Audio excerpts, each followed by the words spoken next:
well. That's perfect. Do you like it in here? Very insular, lovely. Very, yeah, So it's that's a lovely. beautiful little room, especially think of the summer or spring, or even when it's raining outside, Yeah. and you're in that tiny little micro room, okay, I know. with the no, it is a furrow ball Yeah, painting, you it is know, and furrow ball, it's yeah. lovely. It's like Yeah. a little garden, Yeah. private garden, Well, but well, we try to protected. do is get the whole, so you can be out here in the summer, and this is a perfect aspect for the sunshine in the morning, so you can have morning coffee here all year round.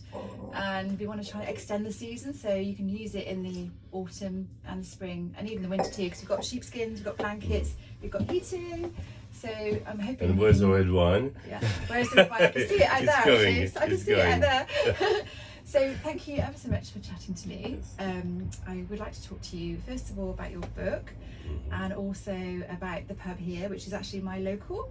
I have been coming here drinking underage from the age of 16. Underage. Underage. Oh, la, la, In those days, that's, it wasn't such a big issue. Yeah, So that's it's good. been part of my. I feel really lucky to be involved in the design of some of the garden here, because it's been my local for a long time, and it's part of this village's heritage. It's a really loved, well-loved pub, so. and it died a few years ago, and it's been empty for over a year, and it was really the hub of the village for a long time. And I'm really glad to see your brand back here, and you've done it beautifully, and it's sympathetic to the building, and it's really been, you know, it's really been a massive boost. It's going to be a massive boost to the village, and I love the way you just planted it back in here, and it's like you haven't done it with loads of shouting. It's really subtle.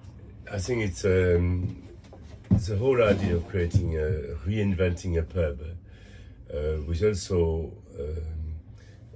to add to it as well a food element of Absolutely, it. yeah. Okay, where families, a businessman in a hurry, can come. Okay, the village guests can come from the road now and have a pint or a glass of red wine. Yeah. Okay, it's really exciting, and yes, the way we did it, and great credit to Inga, because really she's so talented and naturally talented. She is, and I love the colors, the joy she's able to put brings joy into the natural fabrics. You know, with fire balls. You know, it's fantastic paper and paints. You know, there's colors, it vibrates. She brings loads of vibrancy. She's very good. Of course, the roof are quite low, but I love this kind of discovery when you move from one room to another, different colors, it's a very happy place. It's very happy, and it's a lovely journey.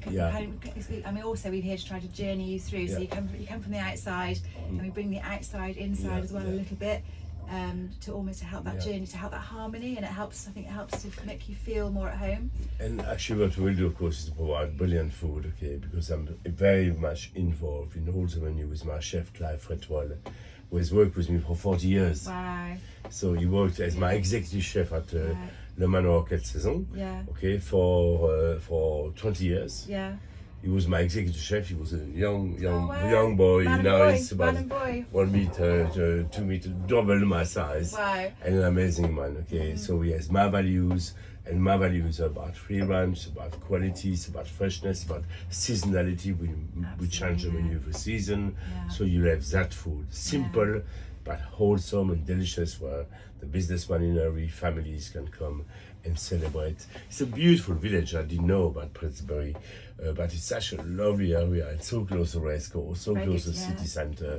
And I must say, I must congratulate you, because I'm very much in love of gardens. I always love gardens, and the way you did create that terrace is rather very sympathetic, both the village, and it's very pretty with lots of plants, lots of trees. Yeah, we tried to. It looks lovely. As I was saying earlier, we've tried to take some inspiration from the National Trust gardens that are around here.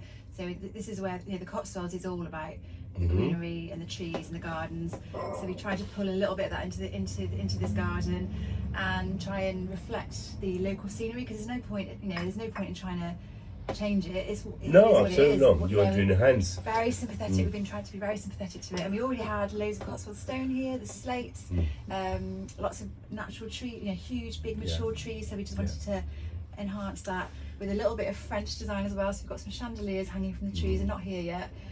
So I've very much been thinking about your French influence and how you bring your French influence into food. I love that as well. And over to your book, how you've tried to blend. So you were talking about the lost orchards. We lost about 60 to 65% of our orchards. Right. These very orchards, we choose to color every community, every village. Okay, and these orchards have died really, completely abandoned. And I've seen, I remember filming in Percho, in Aversham, not very far from here, absolutely, yes. Far, And I saw this cemetery, okay, of yellow plums and the Victoria plums, all on the floor, piled up and unpicked. Gone to waste. And really, that immediately, and having had as well beautiful tasting of apples, or British apples, with IHS at Le Manoir, about 40 different apples. I fell in love with this one apple, which is a Cox Orange Pippin. I was going to say the Cox Orange Pippin. That was the best apple in the world, Yeah. the best, and I still say it. Yeah. And more than that, it can do about everything. It can puree beautifully, it can do best tarte tatin, great crumble, Yeah. great tarte Raymond Blanc. Yeah. It puree well, it bakes very well, but the flavors, the aromatics of these apples.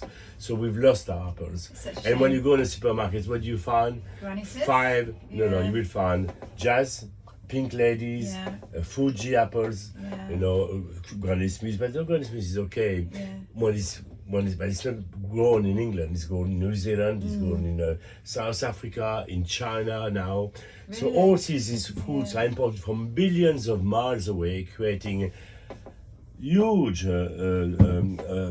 carbon footprint. They sprayed at least 60, 70, 80 times with fungicide, pesticide, fertilizers. And all these chemicals go in the ground, in the rivers, in the aquifers, in just the so air, wrong. It's just polluting so the wrong. environment, and creating soil erosion. But more than that, these apples or fruits are imported so far away, but there's no flavor. It's puppy.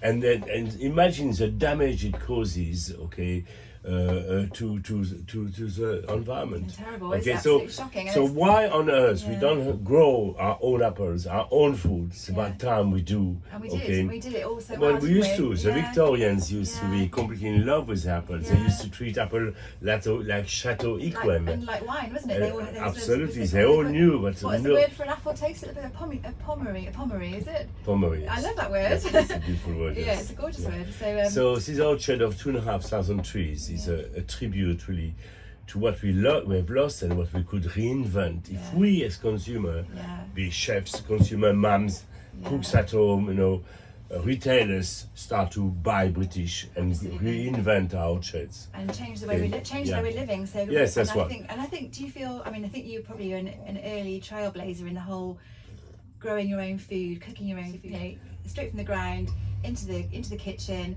And you were doing that 20, 30, 40 years ago. Very much so, actually. I was the first chef to grow an immense garden. That was crazy. Because the garden had about 150 varieties of vegetables. Wow. So I learned my gardeners to come in the kitchen to understand you cook these vegetables. And I brought the chefs in the garden. So both understood exactly how our food was grown. But mostly, the garden is a canvas on which I grow my gastronomy. Even in the pub here, basically all of our food is seasonal. We never buy something. We have the same suppliers as the manoir. Yeah, oh really? So it's all the same suppliers: Wow. fish, meat, vegetables. Suppliers with whom I've worked for maybe 30 years. Yeah. So people I It's trust. So amazing. I didn't know that we had the same suppliers as the Manoir. That's amazing. exactly the same. Wow, For a long that time. says everything. Doesn't And it? for a long Quality. time. Yeah, that's Absolutely, fantastic. yeah. Brilliant. I noticed there's something missing here. Yeah, what's It's a missing? big Christmas tree.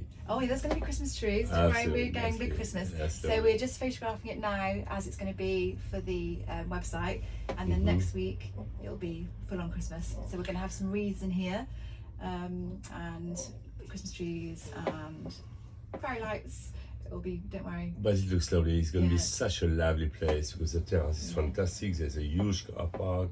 There's a door coming from a local guest to come There is, directly and in. that door hasn't been It's open been for for 25 decades. years. Yeah, at least that. Yeah. So yeah. So that's It's going to be lovely. great, and we're really looking forward to it. And thank you very much for choosing our village for your latest venture. Well, it's a great pleasure, and I think we're very lucky to be here. Yeah. Very, very blessed and very lucky to find this beautiful old place and reinvent it and make it really Well, beautiful. I think we're all lucky, aren't we? Thank you. Thank We're all you. lucky. Bless you. Thank you.